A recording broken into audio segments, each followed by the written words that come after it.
Jerry Paxton for GamingShogun here at CES. We're at CoolIT Systems booth in the convention center, and we're here with Jeff Lyon from CoolIT Systems, who's going to tell us a little bit about what they're offering this show. How are you doing, Jeff? I'm doing great. It's been an excellent show for us. Well, we've actually launched a brand new lineup. As you can see, we managed to actually pull down 4 awards, one for every product that we were introducing at the show.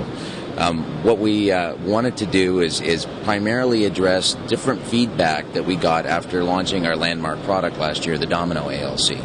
There was a couple of things that the Domino had trouble with. In fact, some of the cases had side-mounted fans, and we had a large shroud piece here that meant that it wasn't compatible with those cases.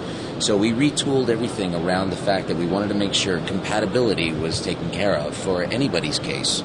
We did that by mounting the pump down inside the CPU module.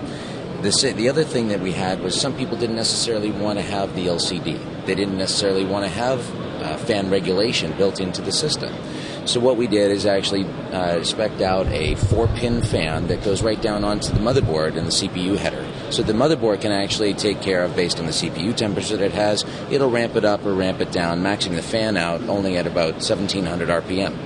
So the cool and quiet at a price that's never been reached before. This is actually hitting retail at about $74.99. No matter whose CPU cooler it is, retention is a challenge. Retention, basically, in a word, pretty much sucks all around, because you've got AMD, you've got Intel. Intel's supporting now 3 shipping sockets. You've got 775, 1156, 1366. It's a challenge for any manufacturer to keep up with that. We took quite a bit of time in developing a new retention system that I can show you here. So you can actually see the sockets listed out, and we built a very special spring-loaded mechanism that allows you to just click and select. That's cool. So makes it easy. Oh, you can change the socket from 1366 to 775 in about 10 seconds. I wasn't timing you, but that was really quick. So the fun thing about this is that it now scales to both of our new CPU cooler products.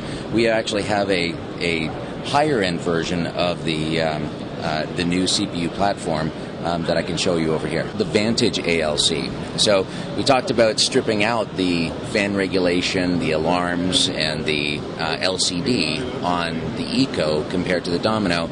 Well, we've actually stepped it up from the Domino in the Vantage. We've gone to a fully graphical LCD. It's actually RGB backlit, so you can change the colors of the screen to be any color you like. And even beyond that, now it actually has full fan regulation and expandability. So when you take a peek up over here, even though it's already regulating the fan that comes with it, you can actually now regulate also the other fans in your case. You can put in 2 other fans, and it'll take over the control of those so that they can also be moderated based on temperature.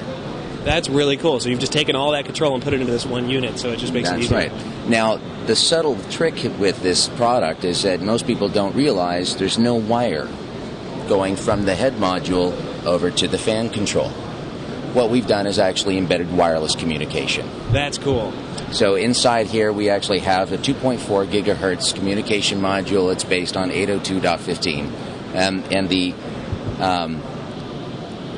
benefits to that, beyond just having the flexibility to put the control nodes anywhere you want, is it cleans up the case. I don't want to have wires coming out of the head unit across the motherboard and getting in the way of the RAM or the VGA or any of that kind of stuff. Absolutely. Cable management is important. Absolutely. And then beyond that, now I have the added benefit that I can have additional fan controls. I can actually even support RGB accessory lighting as well, and have the option to then add software control. Now, Vantage does not come with the software or the enabling part, which is actually a little USB key that also has the wireless communication on it. Oh, cool. As soon as I plug that in, then instantaneously I've got now much more elaborate controls that actually can talk to the Vantage. I can upload my own image onto the LCD screen, change the colors to 1 of 16 million. I can actually then change the fan governance profile. I can upload my own profile. I can actually even tune it right into a specific RPM, even though we don't know what fan it is. When the thing turns on, it actually ramps the fan from 0 PWM percentage all the way up to 100, and then logs that in its memory. And then if you want to dial it into 1200 RPM, you're not going to get 1200 RPM plus or minus 10%. You're going to get 1200 RPM.